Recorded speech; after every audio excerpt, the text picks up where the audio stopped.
ჩვენი ქვეყნისათვის საპარლამენტო მოდელი არის აბსოლუტურად მიუღებელი და როდესაც ამის გულისთვის ადამიანს სამშობლოს ღალატს აბრალებდა.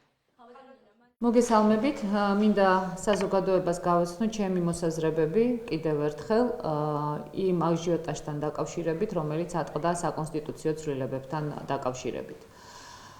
თქვენ კარგად მოგეხსენებათ, რომ ჩვენ პარტიას ყოველთვის თანმიმდევრული პოზიცია აქვს ნებისმიერ საკითხთან დაკავშირებით. მე თან მაქვს და ხელთ მაქვს იმ პრესკონფერენციების ნიმუშები და მასალები, რომლებიც მე ჩავატარე საკონსტიტუციო ცვლილებებთან დაკავშირებით ბოლო 6 წლის განმავლობაში. ასევე მინდა საზოგადოებას შევახსენო ჩემი პოზიცია ჯერ კიდევ 1998 წელს საკონსტიტუციო ცვლილებებზე, შემდეგ 2003 წელს და ყველა მომდევნო პერიოდში, როდესაც საკონსტიტუციო ცვლილებებთან დაკავშირებით დებატები დაიწყებოდა ხოლმე. ჩემი ღრმა რწმენაა და ეს ღრმა რწმენა დაფუძნებულია იმ რეალობიდან, რომელიც გვაქვს საქართველოში, რომ საქართველოში უნდა შენარჩუნდეს საპრეზიდენტო ინსტიტუტი. მე მესმის, რომ შეიძლება ვინმე თქვას, რომ ეს იმით არის განპირობებული, რომ მე კენჭს ვიყრიდი საქართველოს პრეზიდენტის თანამდებობაზე. თუმცა 1998 წელს, როდესაც აზრადაც კი არ მქონია საქართველოს პრეზიდენტობა, მაშინაც ზუსტად იგივე პოზიცია მქონდა. მე არ ვიცვლი პოზიციებს და შეხედულებებს იმის მიხედვით, მე რა მაწყობს ან ჩემს პოლიტიკურ ორგანიზაციას. მე შეხედულებებს ვაყალიბებ იქედან გამომდინარე, რა სჭირდება ქვეყანას.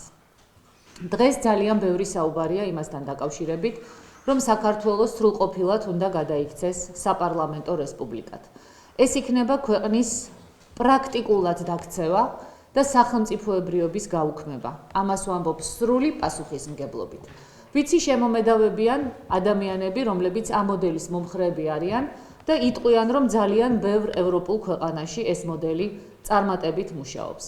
დიახ, ბევრ ევროპულ ქვეყანაში ეს მოდელი მუშაობს, მაგრამ ამ ევროპულ მოდელებში არ არსებობს არაფორმალური მმართველობა, არ არსებობს ერთი ადამიანი, რომელიც არის პოლიტიკაში, რომელსაც საკუთარი და პირადი ბიუჯეტი აქვს ქვეყნის ბიუჯეტზე უფრო მეტი, რომელიც მართავს მთავრობას, რომელიც მართავს პარლამენტს, რომელიც მართავს სასამართლოს, მათ შორის საკონსტიტუციო სასამართლოს, მედიის ძალიან დიდ ნაწილს და რომელსაც უნდა ეხლა საპრეზიდენტო ინსტიტუტიც ჯიბეში ჩაიდოს.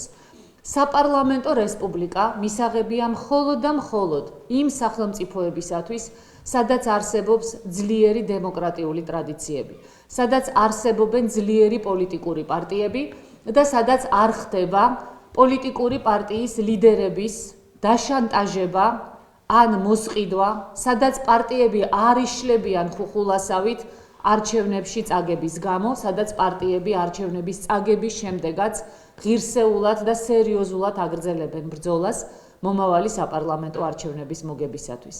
საპარლამენტო მოდელი მუშაობს იმ ქვეყნებში, სადაც დეპუტატები ერთი ფრაქციიდან მეორე ფრაქციაში არ მონაცვლეობენ და არ არიან დეპორტირებული ერთი პარტიიდან მეორე პარტიის საარჩევნო ან მაჟორიტარულ სიაში.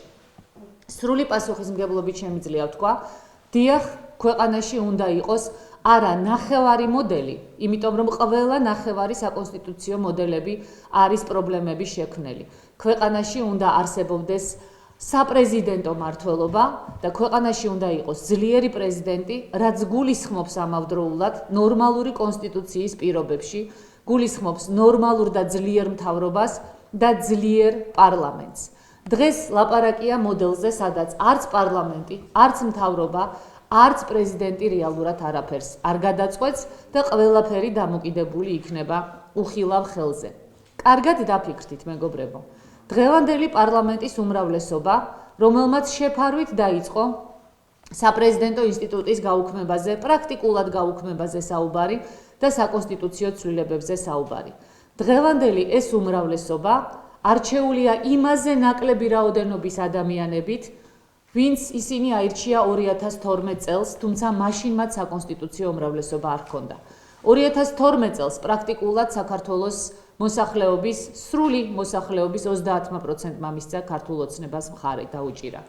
დღეს დღევანდელი არჩევნებით უფრო სწორად ქართულ ოცნებას მხარი დაუჭირა საქართველოს ამ მომრჩეველთა, მოსულთა კი არა, ამ უმრჩეველთა 25%-მა.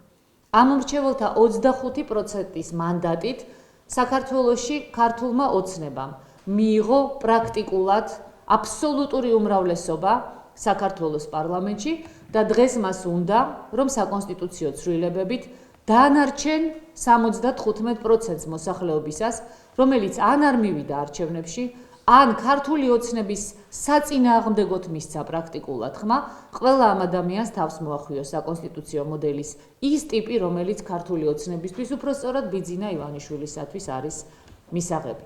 კიდევ ერთხელ ვიმეორებ, ქვეყანა ძალიან სერიოზული ნაბიჯებით წავა თურქმენიზაციის გზით, თუ მოხდა ის, რაზეც ახლა ვლაპარაკობ.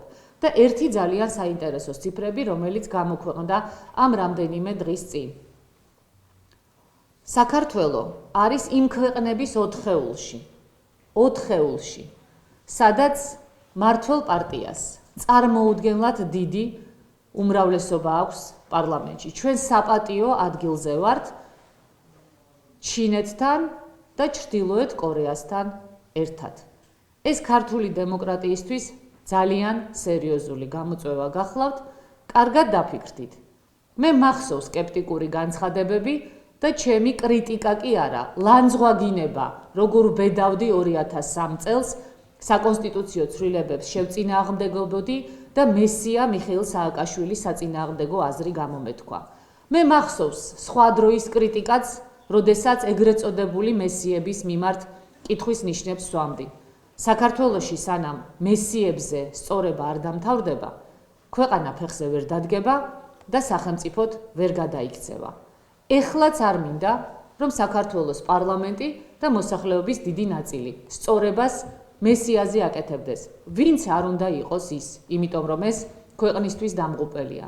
ქვეყანას სჭირდება ნორმალური კონსტიტუცია, ქვეყანას სჭირდება ძლიერი პრეზიდენტი, საყოველთაოდ არჩეული და არა ბიძინა ივანიშვილის ხათრით არჩეული პარლამენტარების მიერ, ასევე ბიძინა ივანიშვილის ხათრით არჩეული პრეზიდენტი, ქვეყანას სჭირდება ძლიერი მთავრობა და კომპეტენტური მთავრობა და ქვეყანას სჭირდება ძლიერი პარლამენტი.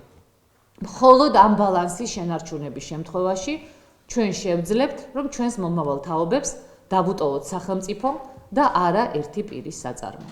კარგად დაფიქრდით ამ ყველაფერს.